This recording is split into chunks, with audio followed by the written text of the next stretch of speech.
To motivate the concept of what we're going to discuss in this lecture, which are two mathematical objects, which are referred to as vectors and matrices, or the concept of a matrix, we will look at a very simple example from algebra. Now, suppose we have a line where we have, let's say, this is number 1. So this is the equation of this line, which is y equals x plus 1, if the slope is 1 at least. And suppose that we have another line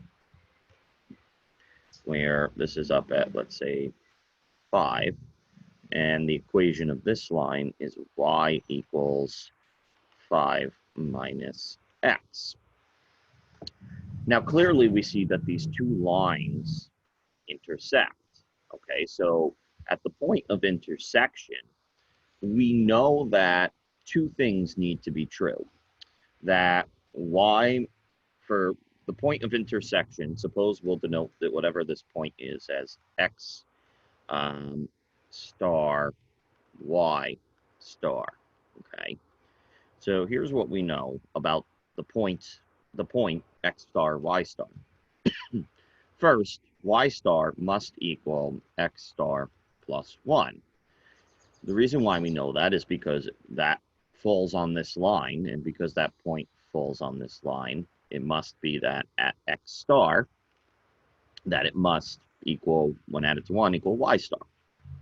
We also know that y star must also equal 5 minus x for x star, for the same reasoning we just posed, because that point lies on that line. So if we were to move all the variables here on one side and all the numerical values on the other side, like such, suppose we move the x to this side, x to this side, we get y star minus x star is equal to 1, and we get y star plus x star is equal to 5, right? All I did was just move the x here, move the x here, so that all of the variables are on one side and all of the numerical constants are on the other side. And this is typically what we do to represent what we call systems of linear equations.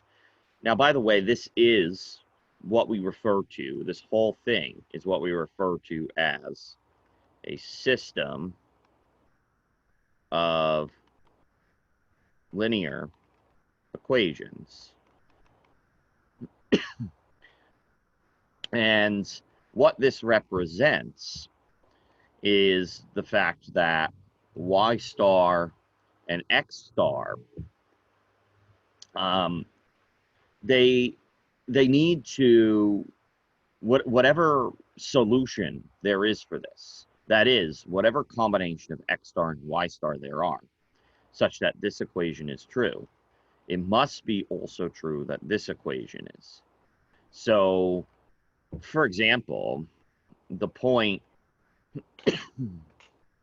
1, 2, that is a solution for this equation here. Plug in the points, 2 for y, 1 for x, 2 minus 1, you get 1. So that's a solution. But plug it in for here. 2 plus 1 is 3, which is not the same as 5.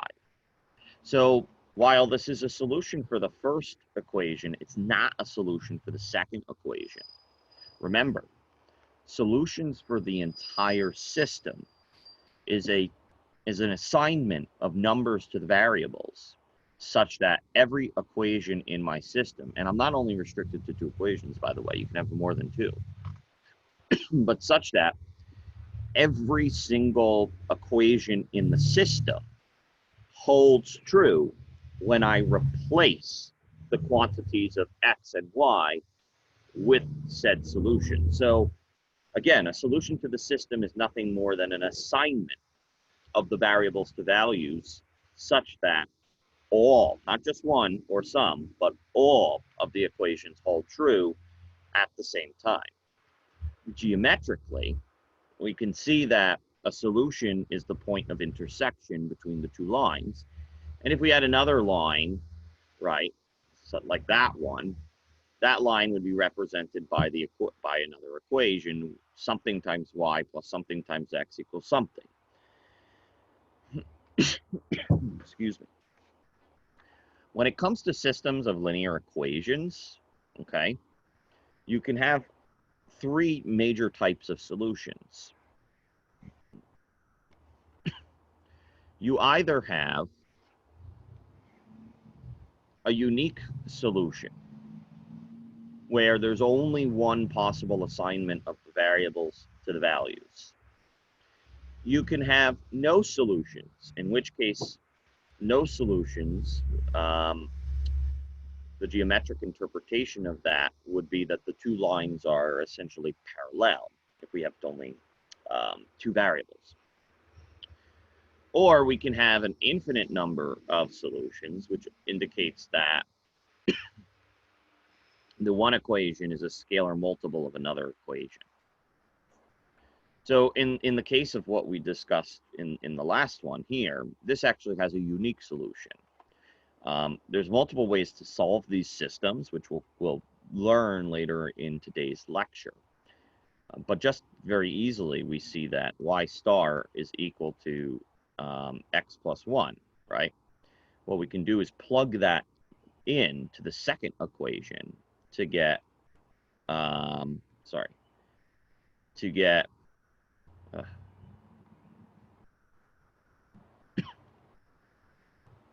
x plus 1 plus x is equal to 5. All I did was take this equation for y star and plug it into this y here. Now I have an easy to use equation for x star. I have 2x star, move the 1 on the other side, equals 4, which means that x star is equal to 2. Now what I do is plug the x star into here, and I get 2 plus 1, which is 3. So this point here, which satisfies both equations, is 2, 3. Double check that. When you plug the 3 in here and the 2 in here, 3 minus 2 is 1. But when I get the 3 and the 2 and I add them together, I get the 5. So this is a solution which is a solution to the entire system because it's a solution to every single equation in the system. Now, the biggest now what about the second situation that we discussed? What about the case where there's no solution, where nothing matches? Well, suppose we had the same thing, right?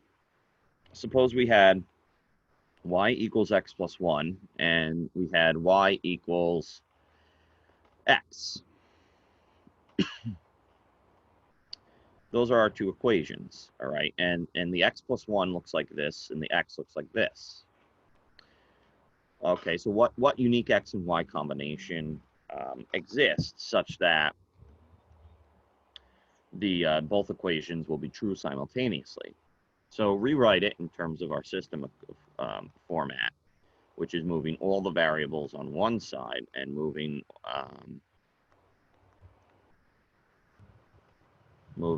the numbers on the other side. Sorry, this is supposed to be minus x.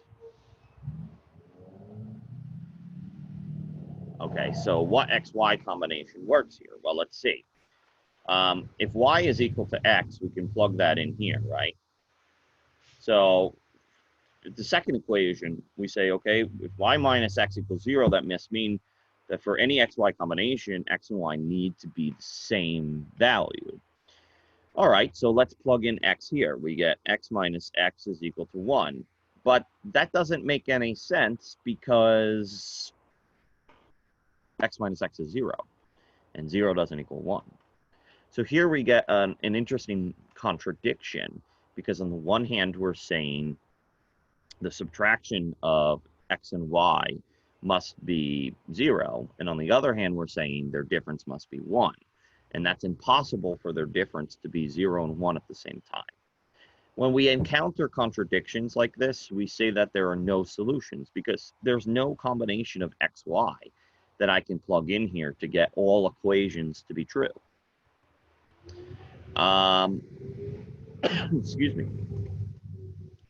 On the other hand, we have the last scenario where we have an infinite number. So here's a situation where that might occur, where we may have these equations here. So what we'll do is, suppose we had these two equations. The basic idea is basically that this equation is the same as this equation. If you can't recognize that should be pretty easy to recognize. Either multiply 2 by the entire side here, or divide 2 by this side, you get the same equation.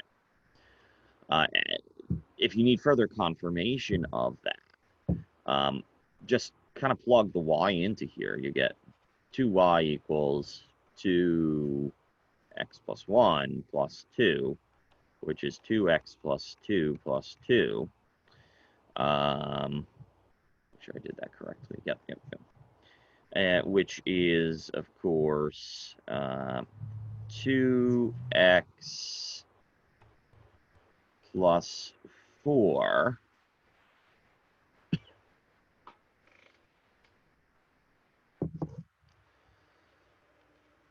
oh, I plugged it in the wrong area. Hello. Knew something was a little strange here. There we go. This is the same thing as 2 times x plus 1 is the same thing as 2x plus 2, right? We know on the right-hand side, this comes here. Left-hand side, I just plugged in the value for y. And working on both sides, we get 0 equals 0. And that's a good thing, but that just means that it doesn't matter the x and y combination I plug in here. Every single x and y combination such that this equation is true will always imply that this equation is true. And what that simply means is that points that satisfy this equation, I can take the scalar multiple of them, in this case of 2, and they'll still lie on that line. So what have we learned here? We've learned that an infinite number of x-y combinations work here. So generally, for a system of linear equations, we represent the system as x11 ax11 plus a12 x12 plus a1n x1n is equal to some number b. And we have a total of m of these equations with n variables.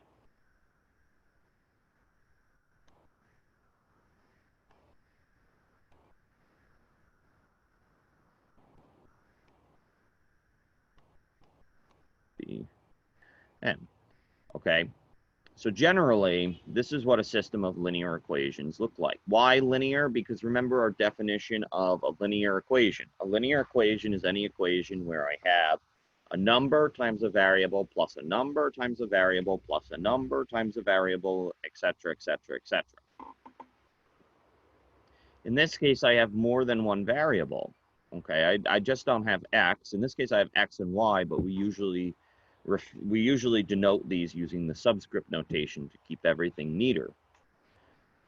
The question then becomes which values of x here can I plug in here so that I have an n tuple. Remember n tuples? We said 2 tuples are Cartesian products. N tuples are multiple Cartesian products. It's not just it's not just something that looks like this. No.